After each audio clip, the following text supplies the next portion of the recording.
Well, good morning to everyone and welcome to Medical Grand Rounds. I'm Dr. Laura Lacher and I'm here at Providence St. Vincent Southern Auditorium for today's Grand Rounds. We'll go ahead and get started with some reminders, some logistics, and then introductions for today.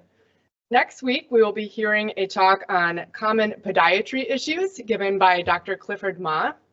So please be sure to join us in person next week as well. Grand Rounds is now a joint effort between Providence St. Vincent and Providence Portland Medical Center. We are always available to watch on Teams live virtual, and often are here in person on Tuesday mornings at Southern Auditorium at Providence St. Vincent, and occasionally Tuesday noons at Providence Portland. So stay tuned for our evolving calendar. We will always let you know in the invite for each Grand Rounds if we will be live and where it will be. You can earn CME credit for being with us in person, for watching live virtual, or for watching a recording of the event. And that recording is always the same link as the Grand Rounds invite. I'll be monitoring the Q&A throughout today's session, so please feel free to go ahead and post any questions or any comments that you have online, and I'll mostly hold those until the end of the presentation as time permits. And now I'm particularly excited to introduce today's speaker, who is Dr. Nick Gates, our current chief resident at Providence St. Vincent Medical Center. Dr. Gates was born and raised in the mountains of Colorado, where he went on to undergraduate university at the University of Colorado Boulder, and then did his medical degree at Louisiana State University Health Sciences Center in New Orleans.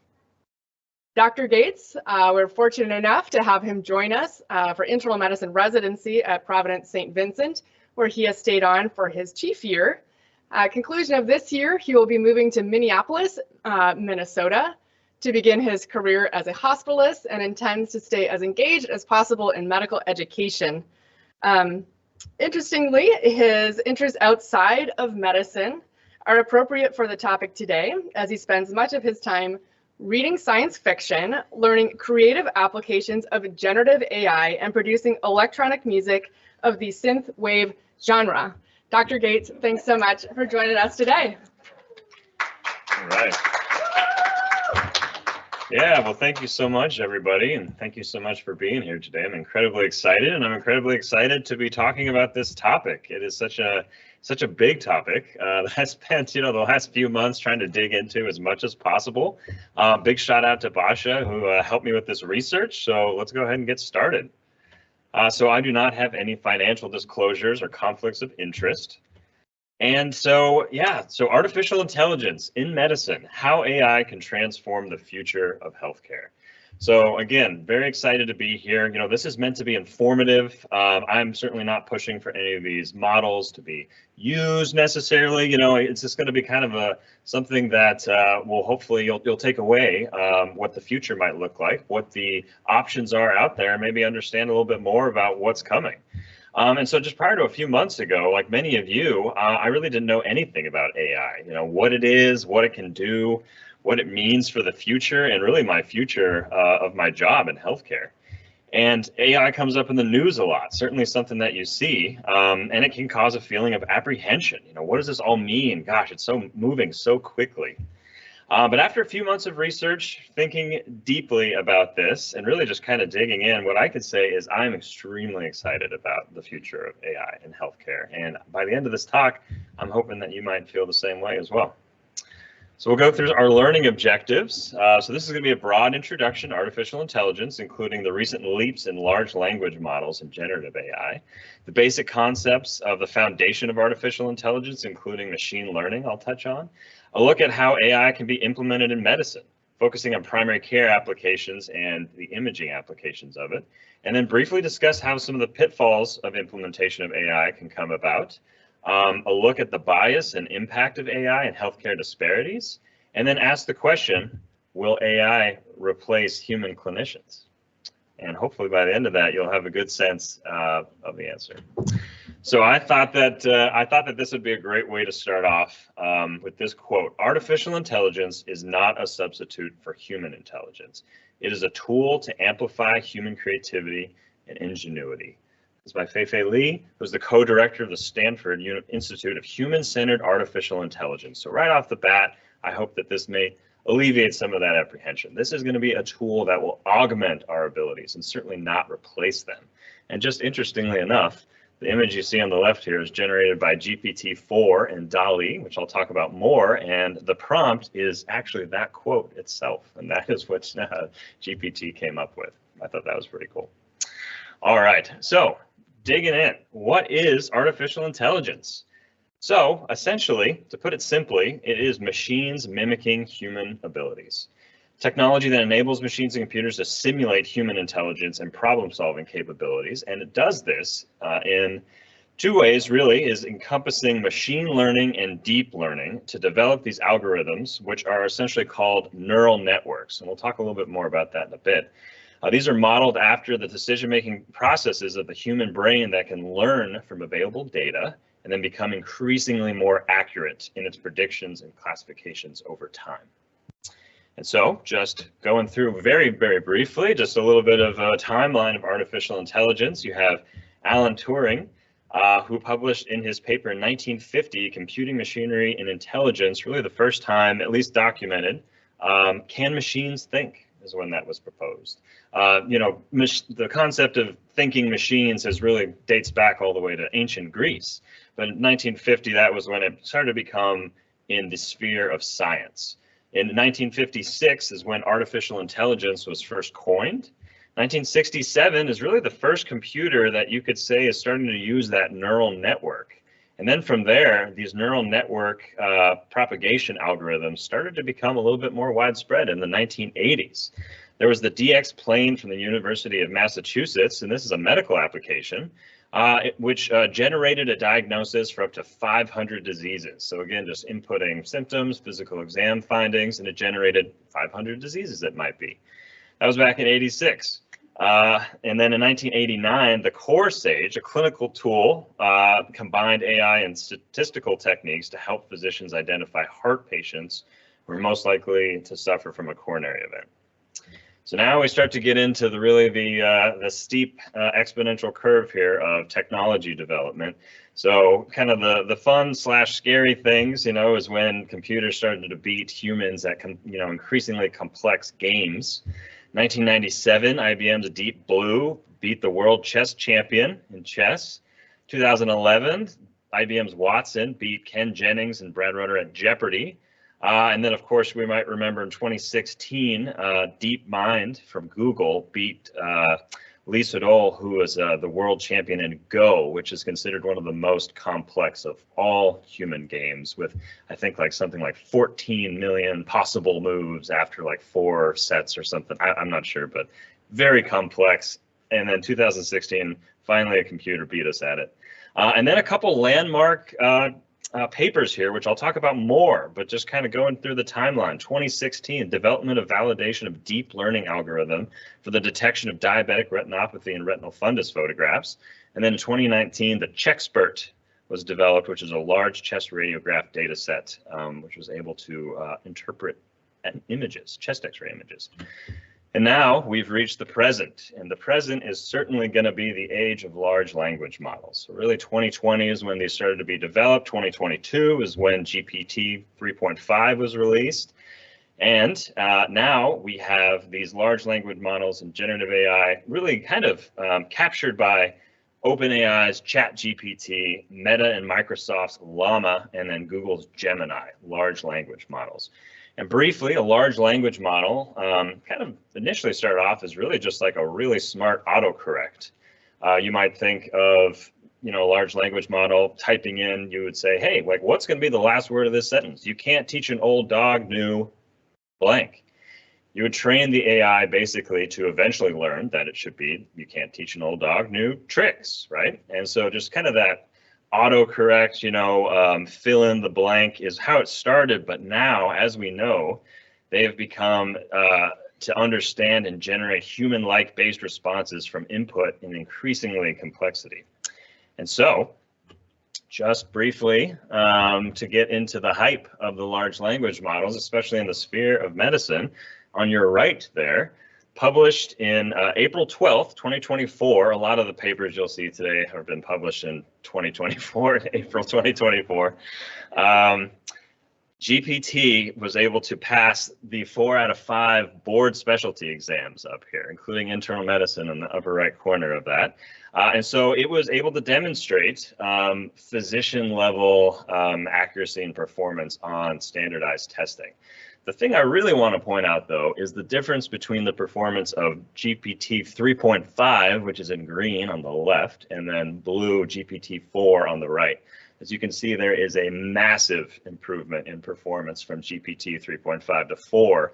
GPT 3.5 came out in November 2022, and then the first version of GPT-4 came out in March of 2023. So we are truly on the very steepest portion of large language model development and performance right now. On the left, just very briefly, you can see that this is going to be the large language models answering a clinical vignette with pictures from JAMA and New England Journal of Medicine.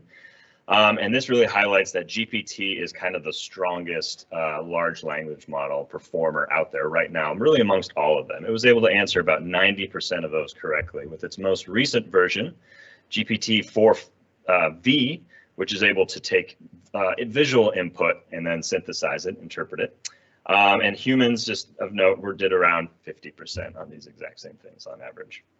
All right, so GPT is king. So before we go deeply into the realm of medicine, I'm just going to take a quick sidebar here and talk a little bit about generative artificial intelligence, the creative side of it.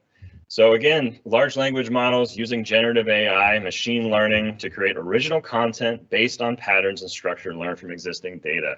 The text-based version of that you can consider to be GPT-4. You type in something and it will type out something back that sounds incredibly human-like. There's also image-based models like Midjourney and DALL-E, and then there's even video-based models like Sora. So a demonstration of that is going to be of my real cat here, Sushi. And Sushi, you know, is one of my 4 pets that you'll see today. Sushi is a very adventurous cat, and so naturally, what better way to, you know, really encapsulate his adventure was then to make him a Mars explorer. And so this is Sushi the cat, my Mars explorer. I created all these images myself from Midjourney. It is a generative AI software that's a lot of fun to use, and I'm getting better at. As you can see, you know, his ears are still popping out of his helmet, the whiskers, it really doesn't do well with that, but I have to say, you know, I could totally see Sushi resting on the window of his spaceship looking over Mars exactly like that. And then the picture on the left is just very striking. I think that's pretty cool. All right. This, you know, we're not going to get into it now, but there's certainly a debate right now is AI art? And that is a hot topic right now. But what I can say, at least from my perspective, is that these images make me really happy to see. And I think that any sort of image or something that's produced by a human that can invoke a genuine emotional response in a human certainly has some value. Real quickly, this is just an example, if it'll work, of the new OpenAI Sora software, which is basically from video or text to video. The prompt is a movie trailer featuring the adventures of a 30-year-old spaceman wearing a red wool knitted motorcycle helmet, blue sky, salt desert, cinematic style, shot on a 35mm film. Vivid colors. Let's see if it works. Might not. That's okay. We will. It's a very impressive video produced by artificial intelligence just from that prompt alone. I highly recommend you guys Google that right after this. All right. So now let's get into artificial intelligence and application in medicine. So I thought a great way to start this off is with a quote from Isaac Kohani. He is the inaugural chair of the Department of Biomedical Informatics at the Harvard Medical School. And what he says, what he said throughout his whole career, is that medicine is fundamentally a knowledge processing discipline. And really what he kind of means by that is, you know, utilizing tools and technology that improve this knowledge processing will inevitably be able to allow us to provide better medicine for our patients. And so I feel like this encapsulates this new age. Back when we were looking at our pictures of Sushi, the Mars Explorer, we went from the digital age where everything's online and computers really to the age of imagination where anything is truly possible, both in the creative realm, but also in the realm of medicine. And to kind of support this is that he has spearheaded so many trailblazing avenues in artificial intelligence and medicine. He is the new editor-in-chief of the brand new journal, New England Journal of Medicine AI, the first issue being in January 2024, all online. In the podcast, AI Grand Rounds from NEGM AI, I highly recommend, by the way, if you want to stay up on artificial intelligence and medicine. It's incredible. They have experts in both computer science, PhDs, doctors talking about this field in really, really inspiring ways. But he was asked the question, do you think that NEGM in 20 years will surpass New England Journal of Medicine as a journal? And he said, New England Journal of Medicine will not be a journal in 20 years. It'll just be NEGM. So that's probably not true, but that's at least his perspective on it. And it should also be said that he is the founder of the new AI in Medicine PhD track at Harvard. So there is now a specific realm of education at Harvard to be a PhD level in specifically artificial intelligence and medicine. So will AI have a big role in the future of medicine? I can pretty much unequivocally say yes, based on all of my research in the past few months and just all the exciting things that are happening right now. And I'm really excited about it. This can also be supported by a couple things up here. This is the first program in the country, at least as far as I know, at the University of Texas at San Antonio Medical School that is now offering a 5-year program of a 1-year master's in artificial intelligence coupled with your 4-year medical degree. So directly coupling artificial intelligence training and education with medical school training. Just one example I found quickly was that the College of Medicine at the University of Florida, they are now offering artificial intelligence classes at their medical school in combination with their university. For doctors to learn more about artificial intelligence. And so artificial intelligence is now being taught in medical school. And for the first time in my career, I have felt old. I remember memorizing the Krebs cycle, and doing all the memorization that we needed to do. And now I'm thinking, gosh, now medical students are going to be coming out of medical school that I'm going to be an attending for who now know artificial intelligence. So it's like, wow, this is happening. So anyway, just a good support of why this is really important for the future of healthcare. And so with that in mind, I thought I'd just take a few minutes here to go through the basics of artificial intelligence, machine learning. And the reason for that is that I truly believe that clinicians of the fairly near future are going to be very well versed in computer science and artificial intelligence. And at the very least, clinicians who are going to be using these tools should have a basic understanding of how they work. And so machine learning essentially is just an approach of where, again, models learn data much like a human would learn from experience. The example here is a child learning to catch a ball. They first observe and try catching the ball, which is going to be training. They learn from their experiences and refine their technique, which is going to be called the model. And then with practice, testing and learning, they get better at predicting where the ball is going to be and how to catch it. And really, that's how artificial intelligence works at the computer level. I'm not going to spend too much time here, but the 3 types of machine learning is going to be supervised learning. And so basically you show this algorithm a bunch of apples and then say, this is an apple. And it says, okay, great. I think I know what an apple is now. Unsupervised learning is going to be, here's a bunch of data of lemons and apples. So what do you think about this data, computer? And then the computer's going to go, wow, I think I see a pattern here. There's a bunch of red shapes and there's a bunch of yellow shapes. So I think these are apples and I think these are lemons. That's going to be unsupervised machine learning. Then there's reinforced learning, where you say, all right, computer, what is this? And it goes, oh, that's a mango. And you go, no, that's not a mango, computer. That's an apple. And it goes, okay, thank you. I appreciate that input. I now know what an apple is. And so that is reinforced learning. So those are really the 3 big types of machine learning. And they can get kind of make sense because this is how we learn a lot of stuff too. Then you get into the second layer of artificial intelligence, which is deep learning. And I'm not going to spend much time here because I really don't understand it. But essentially now we're getting into where you have input. It's now going to kind of bounce around a bunch of different nodes, and there's some of these are called hidden neurons, and notice that they're called neurons because they mimic the human brain. And then it'll say, all right, based on this information processing, I now know that this is a car, but it also, I know it's a red car, it's a Ford, it's a Mustang, so it becomes more advanced. And this all finally comes together in what we call a neural network or a neural net. And so machine learning combined with deep learning is going to be how artificial intelligence is able to tell you the group of data on the left over there is cats and dogs.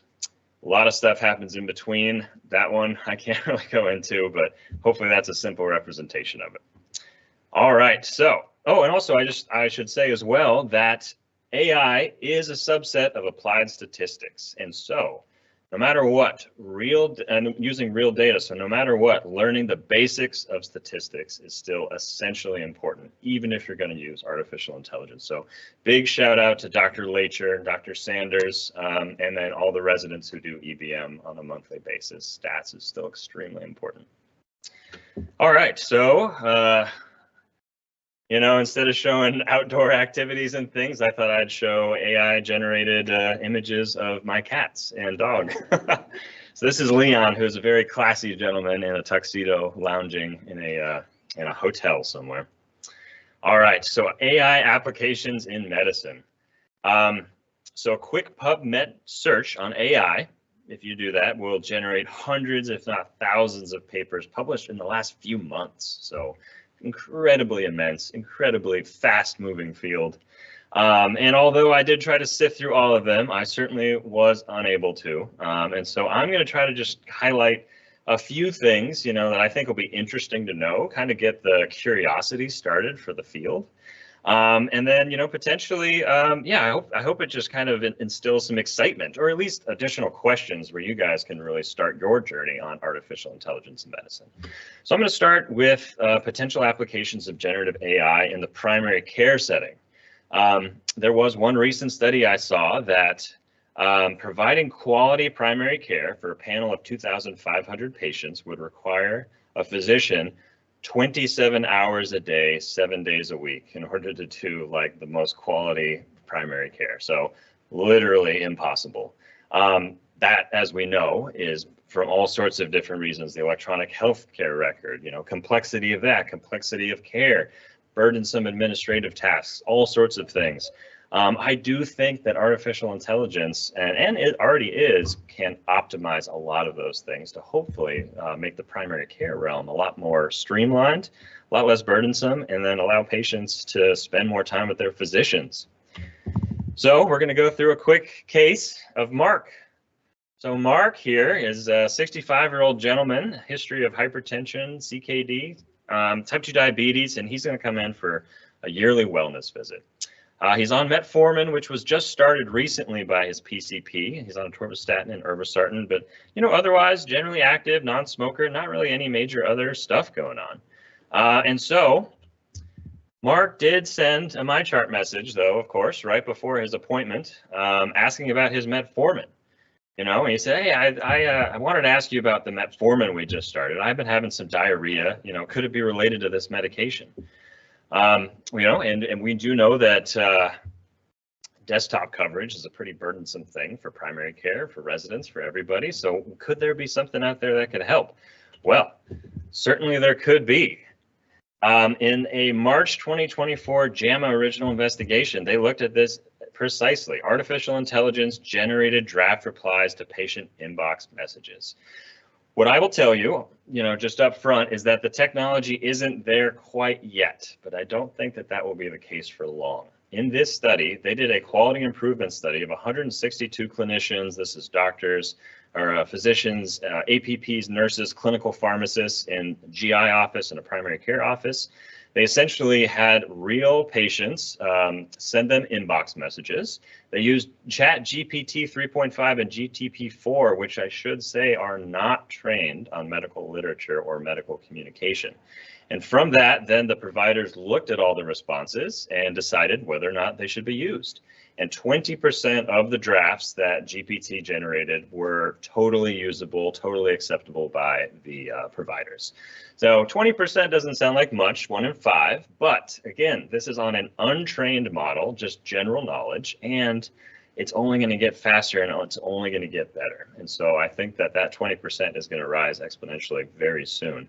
It should be noted, though, that in the pre and post-test surveys, that there was a statistically significant reduction of task load score, burnout, exhaustion score, subjective utility, and quality scores for these providers who are using the GPT-generated drafts.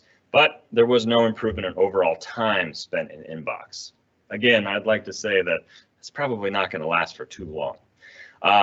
I just threw in for fun that exact question into GPT to see what it would come up with, and I have to say I liked the answer. You know, it was pretty good. It says, yeah, diarrhea is a known potential side effect of metformin.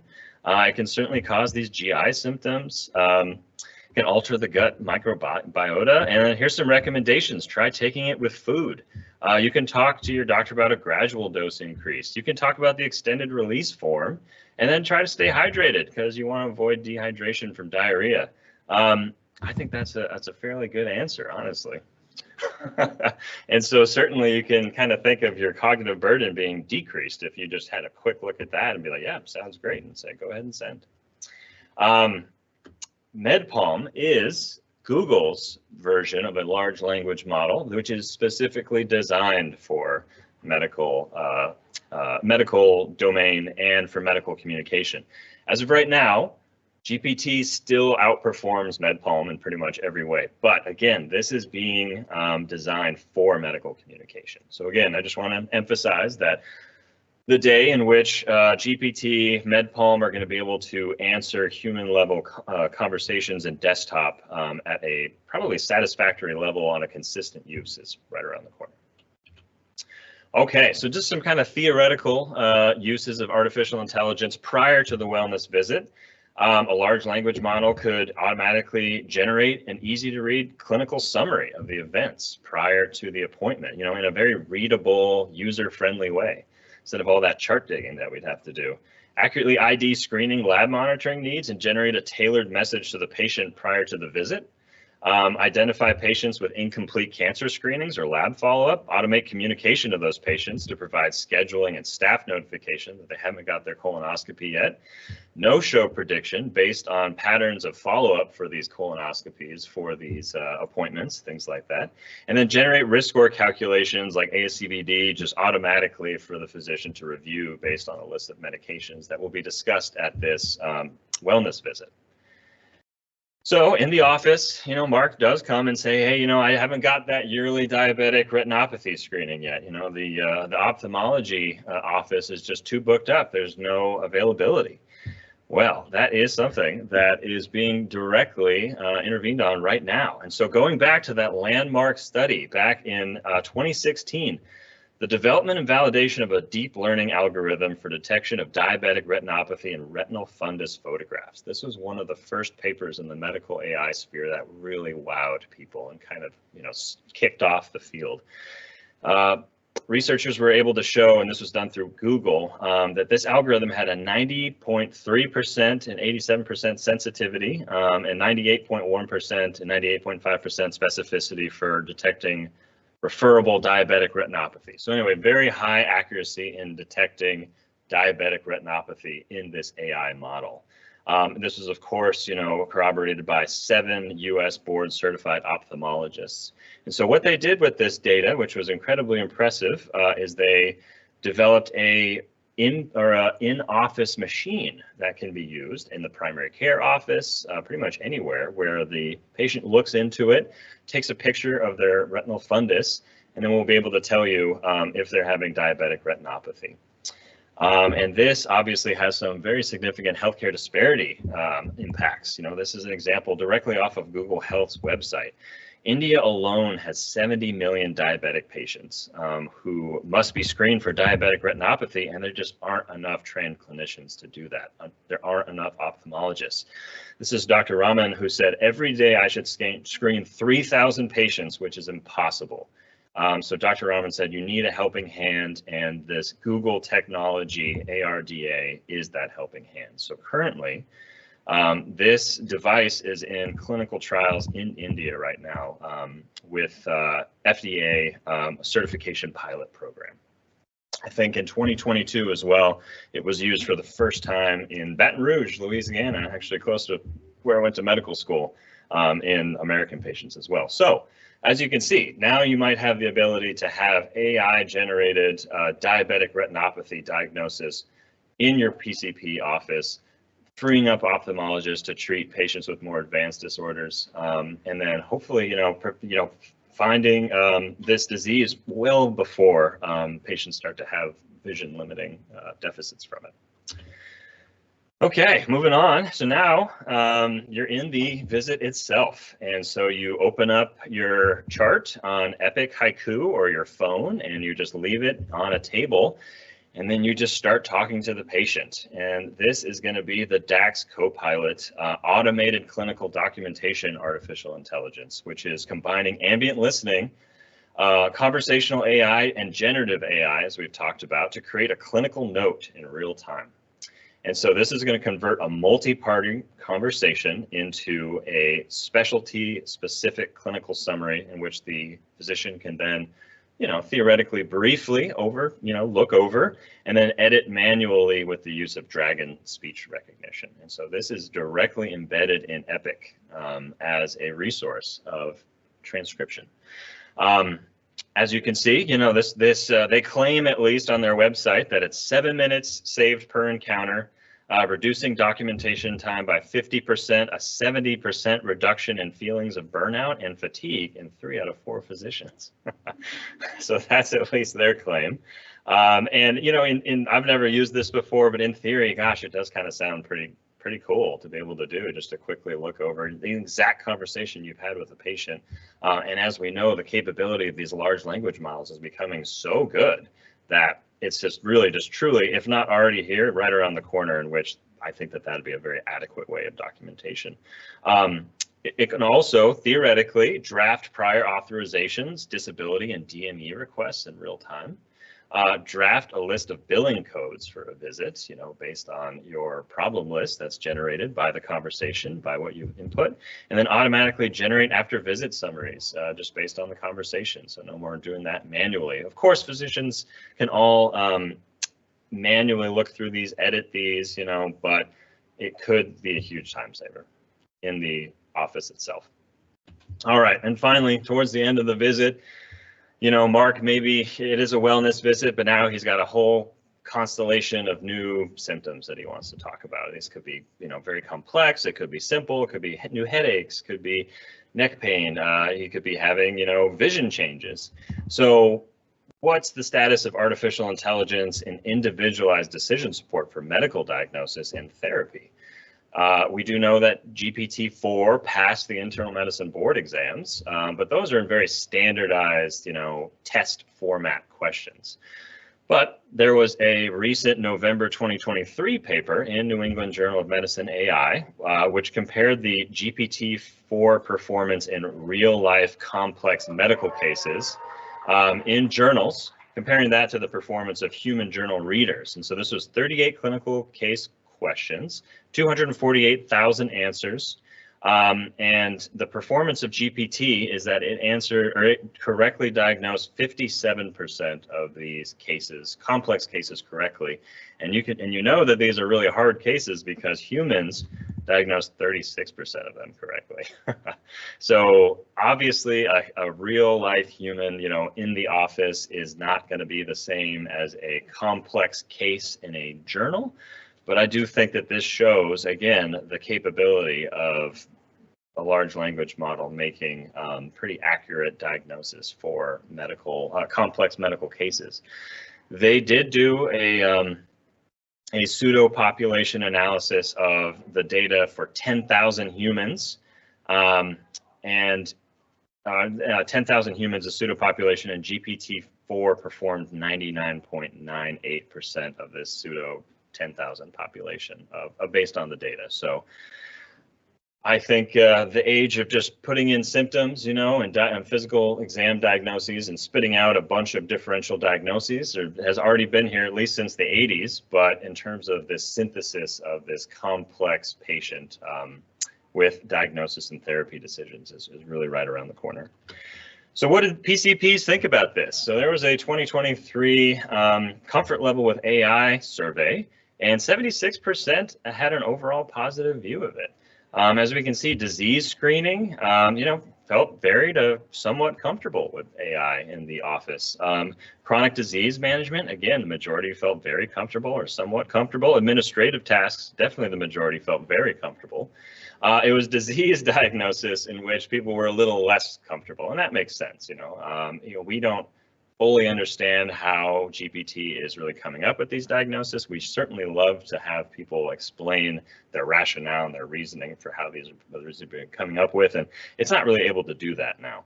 But as we can see, PCPs are pretty comfortable with this happening. So I imagine you'll start to see it a little bit more often in the office. So very briefly, AI's role in medical imaging. I'm not going to spend too much time here, but again, that landmark CheckSPURT, a large chest radiograph data set with uncertainty labels, and an expert comparison was developed using 224,000 chest x-rays of 65,000 patients. And then the models were trained to input a single view chest x-ray, and then to basically diagnose one of these 14 parameters on the right there, from no findings to pneumothorax, atelectasis, pleural effusions. 8 radiologists also read these. 5 of them read the chest x-ray. The majority of what they felt the diagnosis was then benchmarked by 3 radiologists to be the definitive diagnosis. And as we can see, this model achieved a very high accuracy of determining the imaging findings. And so the best was an area under the curve of pleural effusion at 0.97. The worst was atelectasis at 0.85, and then the rest of them were at least 0.9 for area under the curve in terms of accuracy of detecting this pathology. And it should be said that compared to the human radiologist, the model demonstrated at or above human performance. So that has led to an explosion of AI development in the imaging world. There are currently 400 radiology AI products on the market cleared by the FDA. This includes AI reading of mammograms, ultrasound, CT, MRI, skin lesion identification, echocardiogram interpretation, calculations, recommendations for better imaging and acquisition and triage. It should be said that they are very highly variable in quality, so they're not widespread adopted right now. But with ever increasing volumes, clinical demands, and diminishing reimbursements of radiologists, programs across the country are starting to adopt them more often. So there's some additional quick AI applications in medicine, really just kind of think through. More accurate models of disease detection and progression prediction. There was a recent paper about a more accurate model for detection of chronic kidney disease progression to renal replacement therapy. Personalized disease treatment, clinical trial efficiency, accelerated drug development, error reduction in patient safety, and then optimization of high-value care. At the recent Association of Program Directors in Internal Medicine, the authors of this paper, Demystifying AI, Current State and Future Role in Medication or Medical Education Assessment, they really talked about the world of artificial intelligence becoming directly relevant in medical education at the residency level, precision education, personalized analytics and participatory interventions, and then predictive outcomes based on the data gathered in residency. So those are just kind of some quick AI applications in the primary care setting, a little bit in the imaging setting, again, just supposed to be a very brief overview and hopefully generate some additional curiosity. So switching gears here, this is the inquisitive lemon cat reading a book, kind of a cool little picture there. So some pitfalls of artificial medicine, which are certainly going to be important to consider. But these are ones that I've chosen because they may be temporary. So, and one of the pitfalls is that I could not get GPT to generate a foot stepping on a brake accurately to save my life. That was the best that it could come up with. And I have no idea why, but it just had a really hard time with that. And so volume of documentation, if you're having an ambient listening AI, could lead to further note bloat potentially. Privacy, security of data, concern for data breaches. AI is often a black box, which is unable to explain its reasoning and its clinical decision making. And, you know, as humans, that's something that we have a lot of uncomfortability with. You know, on our rounds, throughout our entire medical education, we're always tasked to really explain how we came up with answers. AI can't always do that. And then hallucinations. I'm sure you've heard about hallucinations, which is AI essentially fabricating information that sounds very plausible, and also it can't really cite sources. We don't know how it really comes up with this information because it has infinite access to information. These are things that I do think are kind of engineering problems. You know, these are things that are limited by the current state of the technology, hallucinations in particular. It is not out of the realm of possibility that in the very near future, these will be fixed. It will be able to potentially explain itself if that's something that we really needed to do. There's a lot of processes we don't understand but still use. Hallucinations, it will be able to no longer hallucinate as the technology improves. The note bloat, optimization just in general can be improved as the technology improves. So some bigger questions that are more complex, which I will kind of finish up my last part here. Is artificial intelligence model bias an impact on healthcare disparities? Depersonalization of the provider-patient-human interaction. Do we feel like that's going to happen? And then the big question, is artificial intelligence going to replace human clinicians in healthcare? Well, here we're going to talk a little bit about bias in models. And this is a real thing. And this is something that I certainly want to bring everybody's attention to, is that these artificial intelligence models are incredibly exciting. There's so much potential to them, but they are not perfect. And as we know, data in human history, data in medical knowledge is bias. And so these large language models are learning human data, therefore are also biased. So an example of this is a paper that was cited recently in 2023, large language models propagate race-based medicine. The example was the author asked ChatGPT, how do you calculate the glomerular filtration rate for a black woman or a black man? And the formula that it used pretty much in every instance accounted for age, sex, ethnicity, race, and then serum creatinine. But we know that in 2021, the National Kidney Foundation and the American Society of Nephrology announced recommendations to remove black race from the eGFR calculation due to the bias that's propagated throughout really the history of medicine.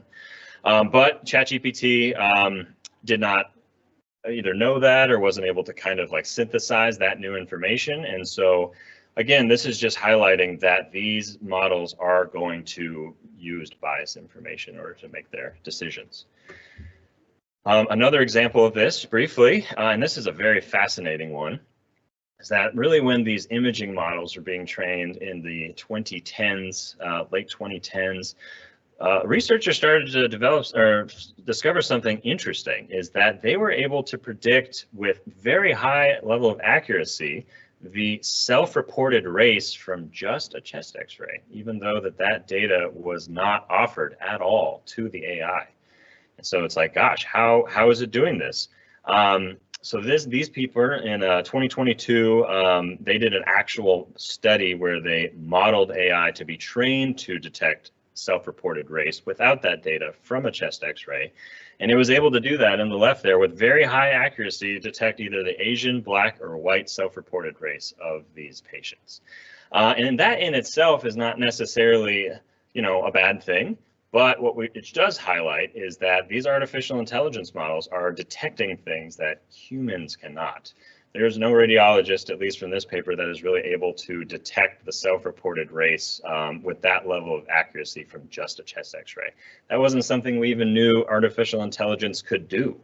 And so artificial intelligence has the capability to do things that humans don't, that we didn't even really know were possible, but also The fact that it can identify self-reported race, what does that mean for its imaging interpretation? It might not mean anything, but there could be underlying racial bias that this algorithm is detecting and then using its data set to make biased healthcare recommendations. And so really this is just to highlight that that's a thing, and we need to be mindful of that as we develop new artificial intelligence technologies.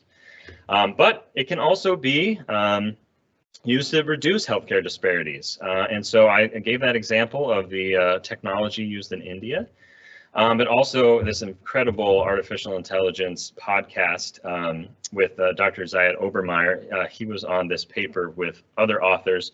2021, they published in Nature an algorithmic approach to reducing unexplained pain disparities in underserved populations. So this was an AI algorithm developed, trained to learn from patients' pain experiences, to find new sources of knee pain within the radiographs that disproportionately affect Black patients, which are disproportionately missed by radiologists.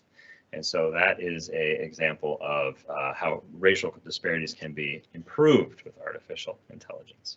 And there are many other examples as well. So my last section here, and go into my dog Darwin. And this is a request from my wife, Christine. She said, I'd love to see Darwin in the forest with deer friends. And so this is Darwin in the forest with a bunch of friends as deer, having fun. All right, so this is kind of the section where I'm going to kind of synthesize all the things that I've learned and read and thought about to kind of answer these big questions about the future of artificial intelligence in medicine. This clinician-machine collaboration of the future, if you will. It is not the future of either or between humans and machines. It is definitely going to be the future of humans and machines in collaboration to improve healthcare. Research and experts in the artificial intelligence medicine sphere suggest that clinician-machine collaborations will really outperform either of these alone.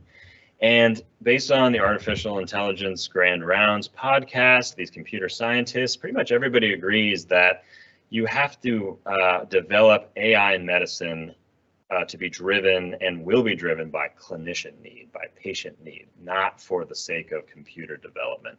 At least everyone that I've read and heard from all really agree with that sentiment, which I think is really hopeful for the future. And then we're talking about the dehumanization of medicine. Human aspects like empathy, compassion, critical thinking, complex decision-making are invaluable to providing holistic patient care and beyond strictly a diagnosis and treatment decisions. And so those are never going to go away.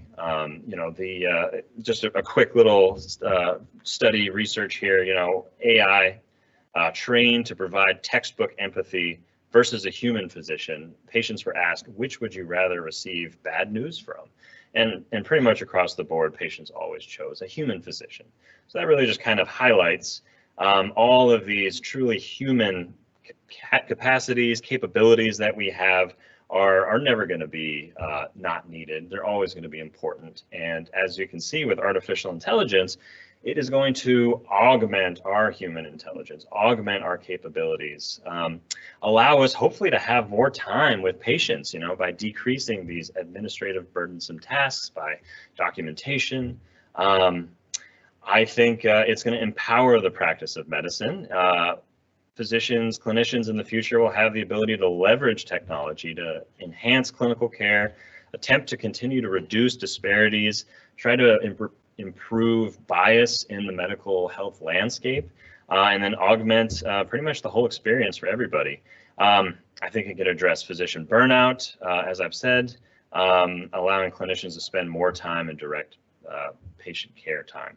And so I think this is a tool that is very exciting and one in which I'm really excited about. I hope that you are excited about it as well. Maybe some of your apprehensions have been relieved, maybe they've been increased, but I'm going to do one last hot take before I finish up here. And I'm going to say AI will certainly not replace clinicians in the future, but clinicians using AI will replace those who do not. And this is a picture of a robot and a human doctor shaking hands with the sunrise over the future of healthcare that I made. All right. Thank you so much.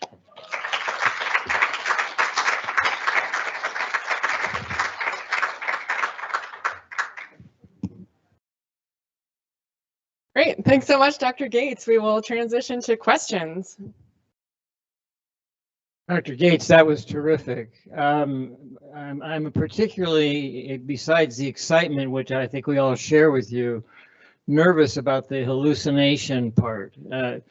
Guardrails. I can just see areas of omission, areas of commission, and especially in patients that have a lot of confounders. They don't have one pure disease. They come with a list of disease entities, some of which are more important than others.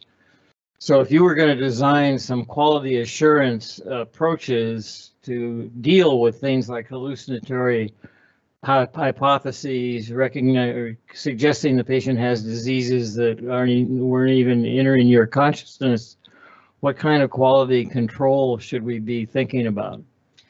Yeah, that's a fantastic question and very valid concerns, truly. You know, and real concerns. You know, these are things that we are seeing in the AI realm right now. It is hallucinating things. What I would say in terms of developing quality assurance, I mean, that's a tough thing to do.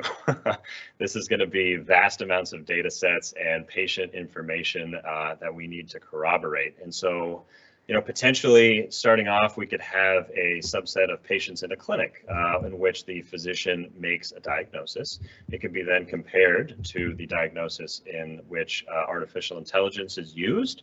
And then potentially we could continue to ask the artificial intelligence, at least to the greatest ability that it would be able to communicate to us, how it came up with that answer. If you have GPT explain its reasoning to you, it often will.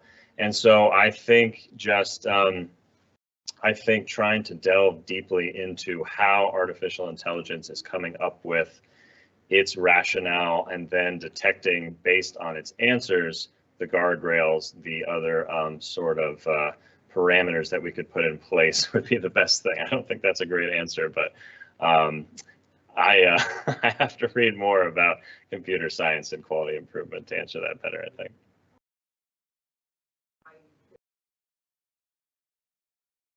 Absolutely, yes.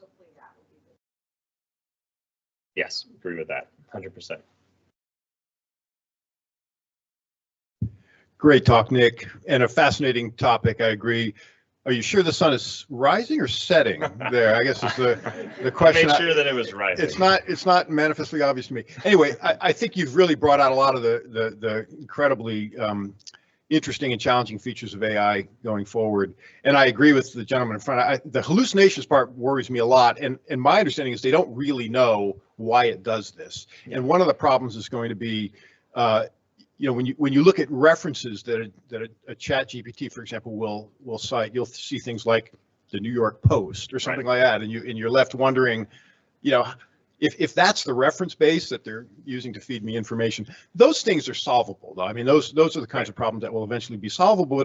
But a more challenging question might be, how well does the GPT evaluate the quality of the evidence in an article? I mean, we spend a lot of time as clinicians trying to say to ourselves, from an article in the New England Journal or something equally substantive, is this data any good? Is this even very useful? That's another whole step that they haven't really kind of conquered yet.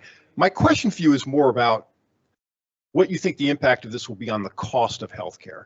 I can see this going either way. I mean, you can imagine, you know, some of this AI technology really improving the cost structure tremendously. On the other hand, I can also envision certain limited entities controlling vast amounts of data, individualized data about us, and leveraging that for I don't want to say nefarious gain, but I'll just say it, nefarious gain. So I wonder if you came across anything that spoke to that issue at all. Yeah, gosh, you know, the tough thing about answering these questions, they're great questions, complex questions, but unfortunately, I don't think I was able to come up with the answers in the detailed fashion that you all deserve. But with that, Dr. Freer, I totally agree. It could go either way. The upfront costs of artificial intelligence will likely be immense, but based on my reading, based on the expert opinions in these podcasts, in these papers that I've read, there's hope that in the longer medium term that it will reduce healthcare costs overall by optimization of systems, by optimization of development of drugs. There's artificial intelligence that can basically detect protein structure and molecular structure of novel therapies, antibiotic immunotherapies. One can just think that as that becomes so widespread and so easy that the cost of drug development will come down.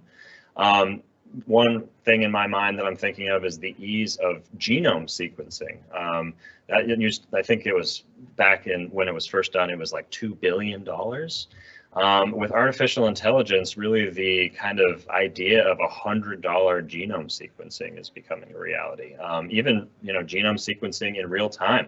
There's examples of NICU patients in the ICU being genome sequenced in 8 hours to find some very rare genetic disorders, and because the cost of that's come down. So I do think that there's some examples in those realms where cost is coming down significantly because of artificial intelligence, but I agree that it's a complex question and there could be a lot of upfront cost. And it's going to depend on who controls the technology, and that in itself is a little frightening. Great talk. Just absolutely fascinating. I really enjoyed it. My question is, Dr. Freer alluded to it.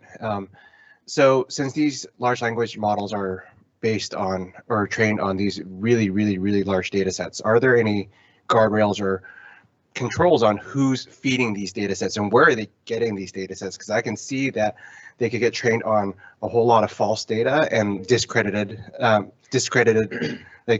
papers like Wakefield and et cetera.